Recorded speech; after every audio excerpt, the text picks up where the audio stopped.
I never thought I'd walk away from nearly $1 billion, but some things are worth more than money. My wedding day was supposed to be the happiest day of my life. Instead, it became the day I discovered who my fiancé's family really was and who I really am. 3 months ago, I stood in the grand ballroom of the Fairmont San Francisco, surrounded by 300 guests, most of whom I barely knew. My soon-to-be mother-in-law had just loudly commented on my discount store dress, not realizing it was a custom Vera Wang that cost more than her Mercedes. The room fell silent as my fiancé, heir to a tech fortune, laughed along with her. That was the moment something inside me snapped. 6 years of swallowing their backhanded compliments, their jokes about my humble beginnings in rural Pennsylvania, their constant reminders that I was marrying up, way up in society. What they didn't know was that while I was planning our wedding, I was also closing the biggest business deal of my career. The same career I downplayed because James always seemed threatened by my success. "You don't need to work so hard, babe," he'd say. "Once we're married, you can focus on charity work like mom." Little did they know, I was about to walk away from their world, their money, and their son, and into a boardroom where I would reject a $950 million buyout offer for my company, a company I'd built from nothing, without their knowledge, and definitely without their help. This is the story of how I found my voice, my worth, and ultimately, my freedom. I grew up in a small town outside Pittsburgh where my dad worked double shifts at the steel mill until it closed, and my mom waited tables at the local diner. We weren't poor exactly, but there was always more month than money. What we lacked in finances, though, we made up for in love. Sunday dinners or sacred, pot roast or my mom's famous lasagna, with all four of us kids fighting over the corner pieces. My parents taught us that your word was your bond, and hard work was its own reward. Dad would say, "In this family, we don't quit and we don't take handouts." Mom would add, "And we don't let anyone make us feel small." I carried those lessons with me to Penn State, where I worked 3 jobs to put myself through college. It was during my junior year internship at a small tech startup that I first met James Whitley IV. His family's name was on buildings across San Francisco. Their foundation donated millions to causes that looked good in society pages, and their venture capital firm funded half the startups in Silicon Valley. James was handsome, charming, and seemed genuinely interested in my ideas about predicted analytics in healthcare, the field that would eventually become my company's focus. Our worlds couldn't have been more different. My first dinner at the Whitley Mansion, I used the wrong fork for the salad. Mrs. Whitley, call me Elaine, dear, smiled thinly and switched my silverware when she thought I wasn't looking. James's father barely acknowledged me, asking James about his golf game instead of introducing himself. "They'll warm up," James assured me later. "They're just protective. Old money families are like that." The warming never came. Instead, as our relationship progressed, the microaggressions multiplied. When James proposed after 2 years of dating, his mother's first words were, "Oh, James, are you sure?" Not congratulations, not welcome to the family, just doubt. The worst was my 26th birthday, 3 years into our relationship. James's parents threw a small gathering at their Napa vineyard, which turned out to be 50 of their closest friends, none of whom I knew.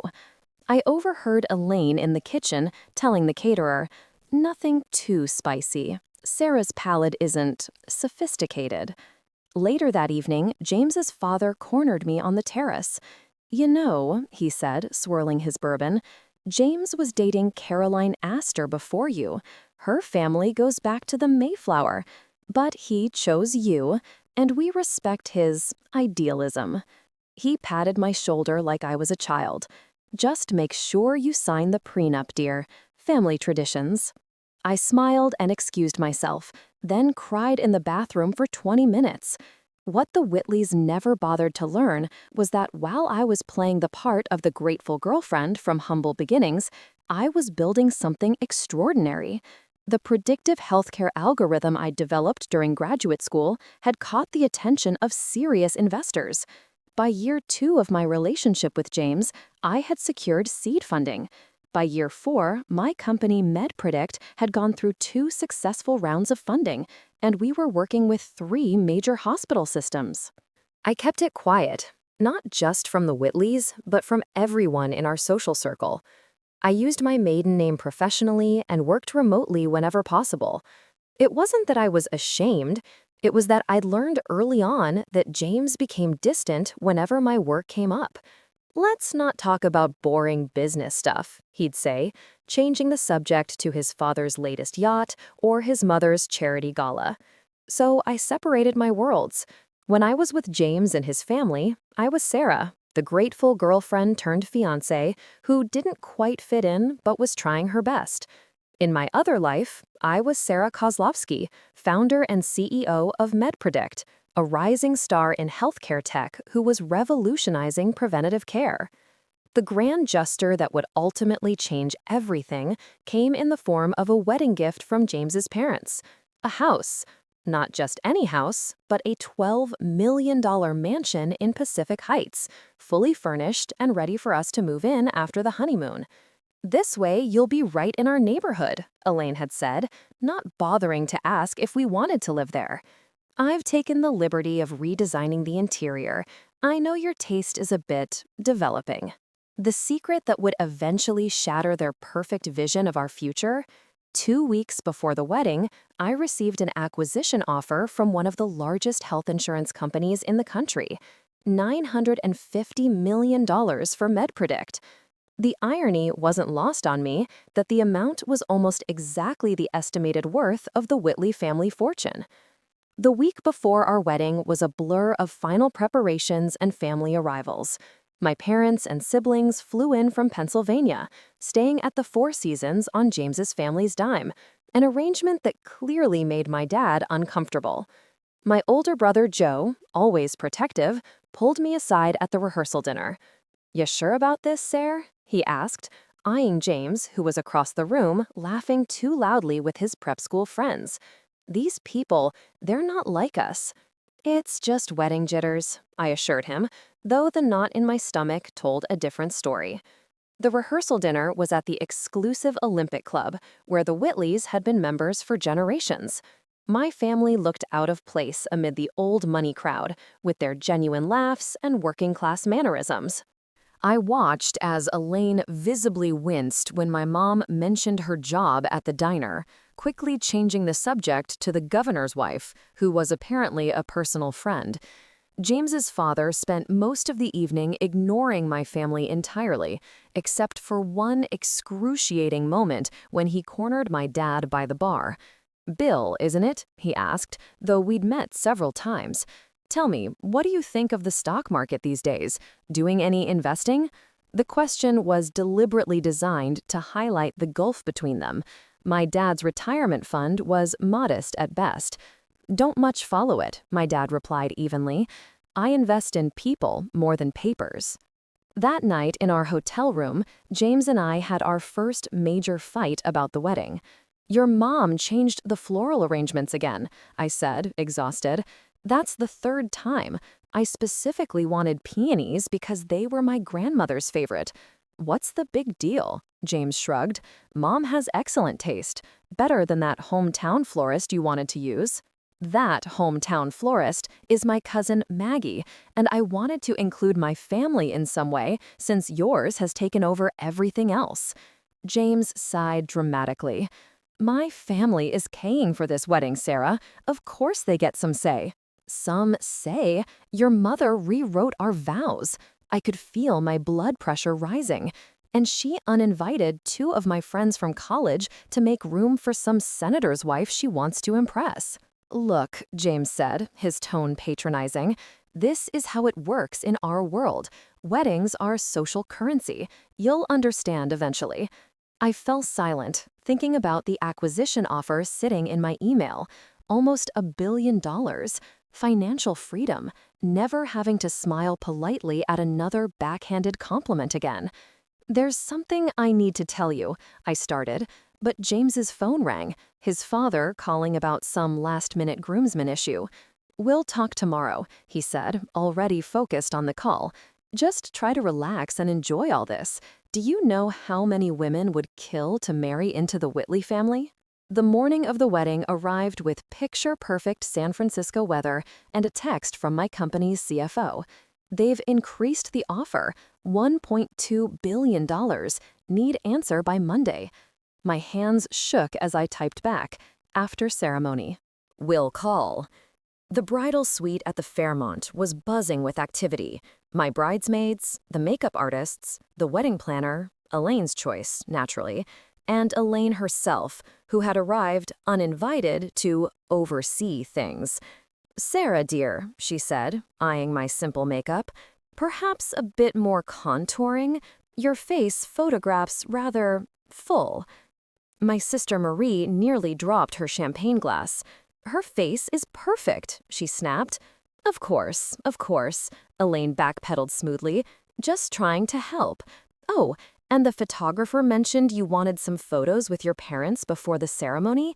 I've adjusted the schedule to prioritize the shots with James's family instead. The lighting will be better earlier." I felt something hardening inside me, a resolve I hadn't fully recognized until that moment. I thought about the company I'd built, the acquisition offer, the life I could have on my own terms. "No," I said quietly. "Excuse me?" Elaine blinked. I said, "No. We're taking photos with my family first, as planned." The room fell silent. Elaine's smile tightened into a thin line. "Well, I see the pre-wedding jitters are making someone emotional." She turned to the wedding planner. "Stick to the original schedule I gave you." Before I could respond, there was a commotion at the door. James's father barged in without knocking, his face flushed with what looked like anger. "I need to speak with Sarah," he announced. "Alone." My bridesmaids exchanged nervous glances, but filed out along with the makeup artists and planner. Elaine remained, arms crossed. "What is it, Richard?" I asked, a strange calm settling over me despite the tension. He thrust his iPad toward me. On the screen was a business news article. Healthcare startup MedPredict fielding billion-dollar acquisition offers. CEO Sarah Kozlowski poised to become tech's newest billionaire. "Is this you?" he demanded. "Have you been running a company behind our backs?" In the corner, Elaine's eyes widened. "That's impossible," she murmured. She couldn't." The moment stretched between us like a tightrope. In their faces, I could see not pride, not admiration, but something darker, shock, disbelief, and beneath it all, the dawning realization that they had underestimated me all along. "Yes," I said simply, "I founded MedPredict 6 years ago. We're revolutionizing predictive healthcare analytics." Richard's expression shifted from anger to calculation so fast it was almost comical. "Why didn't you tell us? This changes everything." He actually smiled, the first genuine smile he'd ever directed at me. "James never mentioned your company was this successful." "James doesn't know," I said quietly. "I tried to tell him many times. He wasn't interested." Elaine had recovered enough to approach, her hand outstretched as if we were meeting for the first time. "Sarah, darling, this is wonderful news. You must tell us all about it at the reception. Perhaps Richard could even advise you on the acquisition." "I didn't ask for your advice," I interrupted, my voice steady, "and I don't need it." The door opened again, and James walked in, breaking every tradition about seeing the bride before the wedding. "What's going on? Dad, why did you rush in here like—" He stopped short when he saw the iPad, still displaying the article about my company. "Is this true?" he asked, his expression unreadable. "You've been hiding this from me?" And that's when everything changed. "Hiding?" I repeated, the word hanging in the air between us. Is that what you call it when I tried to tell you about my work dozens of times and you changed the subject? When I sent you links to articles about my company that you never bothered to read? James looked stunned. I thought it was just some little startup, a hobby. $1 billion hobby, his father interjected, his tone now warm with newfound respect. Sarah, you should have told us. We have connections that could have helped you. Connections I've made on my own, Richard, I replied. Then to James, did you even know what my company does? Can you tell me right now what MedPredict actually does? His silence was answer enough. Perhaps we should discuss this after the ceremony, Elaine suggested, her social training kicking in despite the situation. 300 guests are waiting, and the Prestons just flew in from London. No, I said, the single word carrying the weight of years of swallowed pride. I think we need to discuss this now. I turned to James, searching his face for any sign that he was proud of me, that he understood the magnitude of what I'd accomplished. Instead, I saw confusion tinged with something that looked disturbingly like resentment. Why didn't you just tell me? He asked again. I tried, James, last night even, but you were always more interested in telling me how things work in your world than in understanding mine. Richard cleared his throat. Well, this certainly changes the dynamic of the prenuptial agreement. We'll need to revise. Are you serious right now? My voice rose for the first time. Your son just found out his fiancée built a billion-dollar company, and your first thought is the prenup? The wedding planner poked her head in. Everyone seated, we really should begin. A strange calm washed over me. Give me 5 minutes with James. Alone.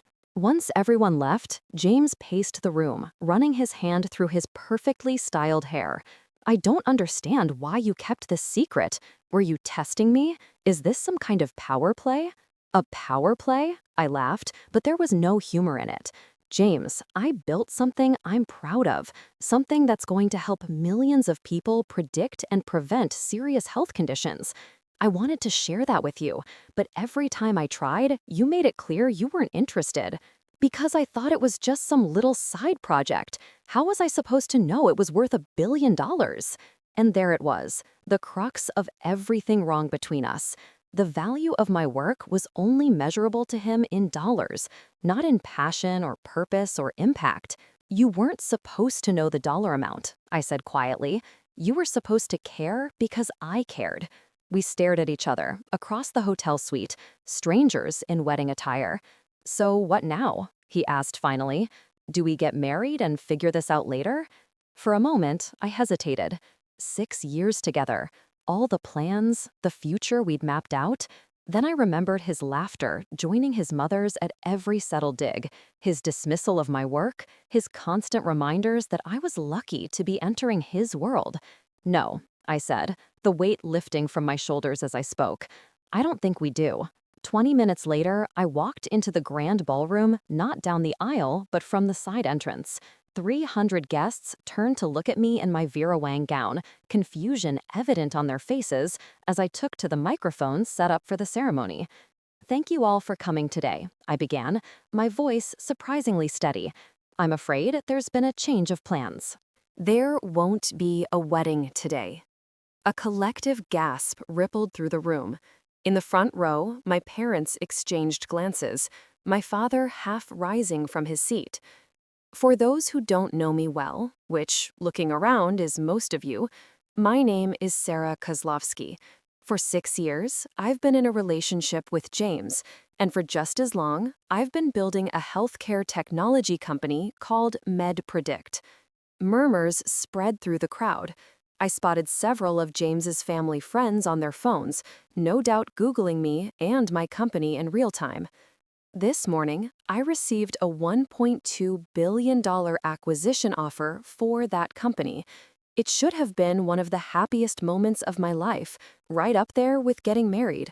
But instead, it became the moment I realized I've been hiding my success, my passion, and ultimately myself to make the Whitley family comfortable with my presence in their lives. From the corner of my eye, I could see James and his parents entering the ballroom. his father trying to approach the microphone. My brother Joe and my cousin Mike, bless them, stepped in to block his path. I've been told repeatedly that I should be grateful to marry into the Whitley family, that I was marrying up in society. I paused, meeting Elaine's gaze directly. But the truth is, I've spent years shrinking myself to fit into a world that was never going to accept me, no matter how successful I became. The room was completely silent now, hundreds of eyes fixed on me. To those who traveled to celebrate with us, I'm truly sorry for the inconvenience. To my family, who has supported me unconditionally, thank you. I love you. My voice cracked slightly. And to James, I did love you, but I can't marry someone who never really saw me. I stepped away from the microphone, slipped my engagement ring, a family heirloom that Elaine had once told me was perhaps too precious for my hands, onto the nearest table and walked down the aisle and out the doors, alone. As I reached the hotel lobby, I heard footsteps behind me. I turned, half expecting to see James, but instead found my father, his eyes bright with emotion. "I'm sorry, Dad," I began, "for the embarrassment, the wasted trip." He pulled me into a fierce hug, cutting me off. "I have never been more proud of you than I am right now," he whispered. "You stood up for yourself." That's all your mother and I ever wanted for our kids. Over his shoulder, I could see my mother and siblings rushing toward us, their faces shilling not disappointment, but unmistakable pride. And in that moment, surrounded by the only approval I'd ever truly needed, I knew I'd made the right choice. The hours after I walked out of my almost wedding passed in a blur. My family created a protective circle around me in a suite at a different hotel, fielding calls and turning away unwanted visitors. My phone buzzed constantly. James, his parents, wedding guests, and then, as news spread through Silicon Valley's gossip network, journalists and industry colleagues. "Your story's trending on Twitter," my younger sister Kayla informed me, scrolling through her phone. Hashtag runaway CEO and hashtag billion-dollar bride. I laughed despite myself. Not exactly the wedding hashtag we planned. Around midnight, when my family had finally gone to their rooms and I was alone with my thoughts, I called Marcus, my CFO. "I'm taking the deal," I told him, "but I want to negotiate staying on as CEO for at least 3 years, with full control over the product roadmap." "Are you sure?" he asked. "After what happened today, our valuation might go even higher." "I'm sure," I replied. "It's time to take this technology to as many patients as possible. And I could use a win today." The next morning brought unexpected visitors. Lisa Chen, my first investor and mentor, along with Darius Washington, the former hospital administrator who had given my algorithm its first real-world test. They'd flown in as soon as they'd heard about the wedding drama.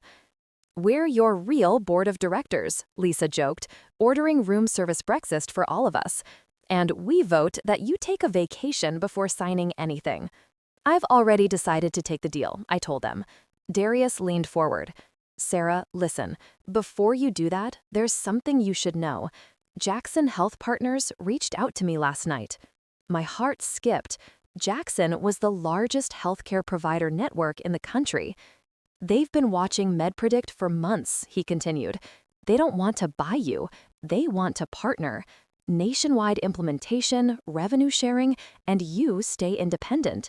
That could be worth more than the acquisition in the long run," Lisa added. "And you'd keep control." I felt a spark of possibility that had nothing to do with dollar amounts. Set up the meeting. Over the next week, I threw myself into work, grateful for the distraction. The Jackson partnership took shape, a 5-year implementation plan that would bring our predictive technology to over 500 hospitals nationwide. The projected revenue made the acquisition offer look almost modest by comparison. Meanwhile, the Whitley family was in damage control mode. Richard called my lawyer, suggesting we align our public statements. Elaine sent flowers with a note that read, "Perhaps we got off on the wrong foot." James alternated between angry texts and pleading voicemails.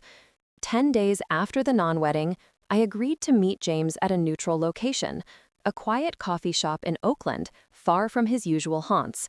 He looked different, humbled maybe, or just exhausted. "You're everywhere," he said as he sat down. "My college roommate texted me that you're on the cover of Forbes next month." "That's what you want to talk about?" I asked. "Media coverage?" He had the grace to look ashamed. "No, I want to apologize. I should have paid attention. I should have been proud of you instead of—" He trailed off. "Instead of trying to make me smaller so I'd fit into your world," I finished for him. "Yes." He stared into his untouched coffee. "My parents want me to convince you to reconsider. They've completely changed their tune now that they know you're successful." He said the word like it still surprised him. "And what do you want, James?" "I thought I wanted you back." He finally met my eyes. "But sitting here now, I realize I never really knew you, the real you, and that's my loss." As painful as it was, his honesty was refreshing. For the first time in our relationship, there were no pretenses between us.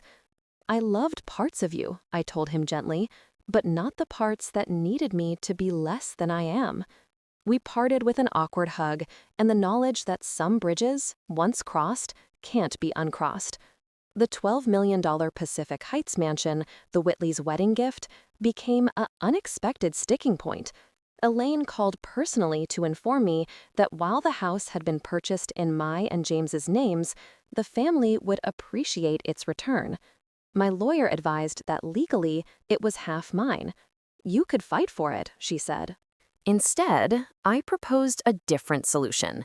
I signed over my claim to the house on one condition.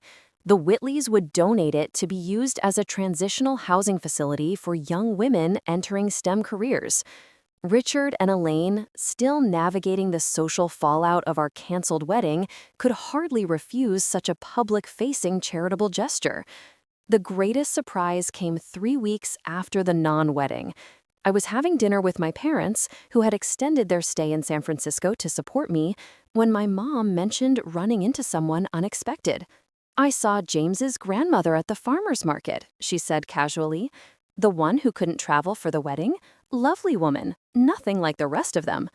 I nearly choked on my water. "You met Eleanor Whitley, the family matriarch?" "That's the one. She invited me to tea. Said she wanted to meet the mother of the woman who had the good sense to walk away from her grandson." Mom chuckled. I liked her immediately. The next day, a handwritten note arrived at my office.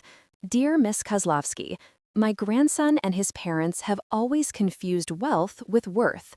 I've watched them drive away anyone of true substance. When I heard what happened at your wedding, or non-wedding, I was not surprised, but rather impressed. My late husband built his company from nothing, just as you have. Such accomplishments deserve recognition, not condescension. If you're amenable, I'd like to meet the woman brave enough to choose her own path. Regards, Eleanor Whitley." 2 days later, I found myself having tea with Eleanor in her Marina District penthouse. At 92, she was sharp as a tack and refreshingly blunt. "Richard was always a snob," she told me, pouring tea from a silver service. "And he married a worse one. No wonder James turned out as he did."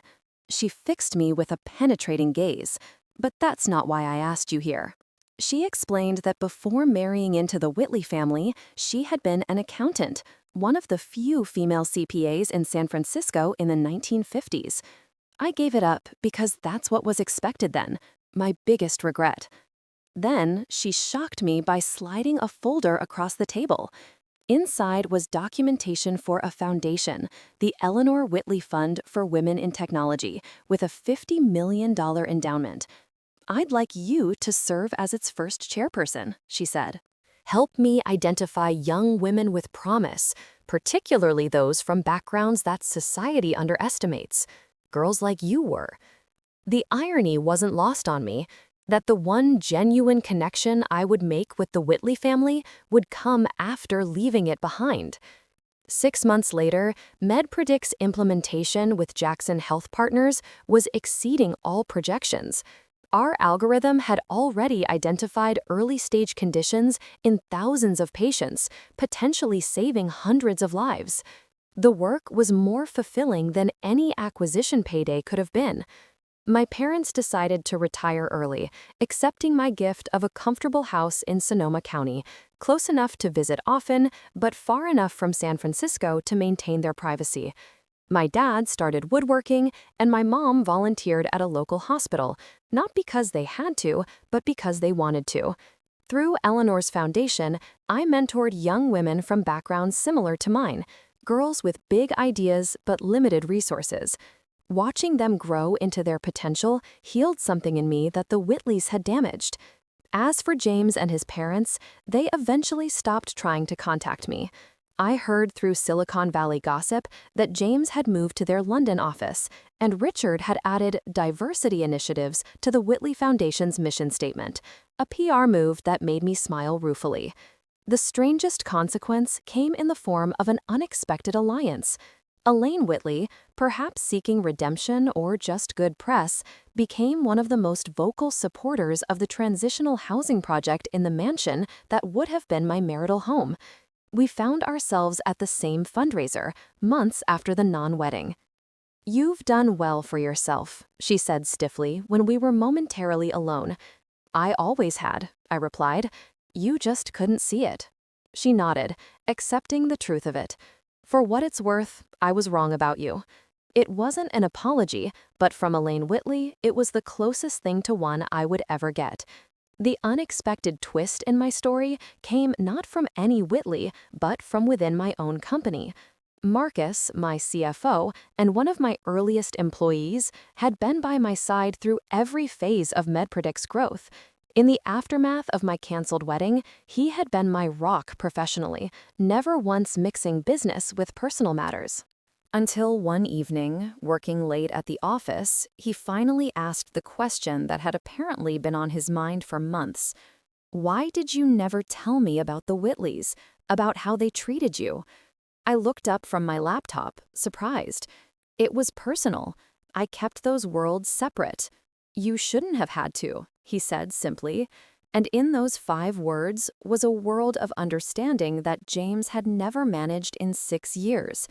We started dating 3 months later, taking it slow, building on a foundation of mutual respect that had been there all along. Unlike James, Marcus was fascinated by my work, challenged my thinking, celebrated my victories as if they were his own. He knew my worth had nothing to do with my net worth. The billion-dollar deal I walked away from, I've never regretted it for a moment. MedPredict is now valued at $3.7 billion, but its true value is in the lives it's helping to save. As for the Grand Pacific Heights mansion, it now houses 16 young women pursuing careers in technology, medicine, and engineering. I mentor there twice a month. The master bedroom suite, the one Elaine had designed for her son and me, is now a computer lab named after my mother. Sometimes the greatest triumph isn't in what you gain, but in what you refuse to lose: your dignity, your self-worth, and the courage to walk your own path, even when it leads away from a billion-dollar altar. Looking back now, I realize that walking out of that wedding was just the first step in a much longer journey. It wasn't just about leaving James or standing up to his family. It was about choosing myself, my dreams, my values, my definition of success. The past year has taught me that true wealth isn't measured in dollar signs or society connections. It's found in work that matters, in relationships based on genuine respect, and in the courage to remain true to yourself even when the easier path is compromise. My company continues to grow, not just in valuation, but in impact. The algorithm we developed now helps predict health risks for millions of patients across the country. The Eleanor Whitley Foundation has funded scholarships for 37 young women from underrepresented backgrounds, and I found a partnership, both professional and personal, that celebrates my ambition instead of diminishing it. The Whitley family taught me a painful but necessary lesson. Never shrink yourself to make others comfortable with your light. Whether in business, love, or family, The people who belong in your life are those who want to see you soar, not those who need you to stay small. If you're facing your own version of this story, people who can't see your worth, relationships that require you to be less than you are, I hope you find the courage to walk away. The path may seem uncertain at first, but I promise there's power and freedom waiting on the other side. If you found value in my story, please take a moment to like this video and subscribe to the channel for more stories of resilience and self-discovery. Share it with someone who might need to be reminded of their worth today. Sometimes, hearing another person's journey is exactly what we need to find the strength for our own. Remember, the right people will never ask you to dim your light. They'll help you shine even brighter.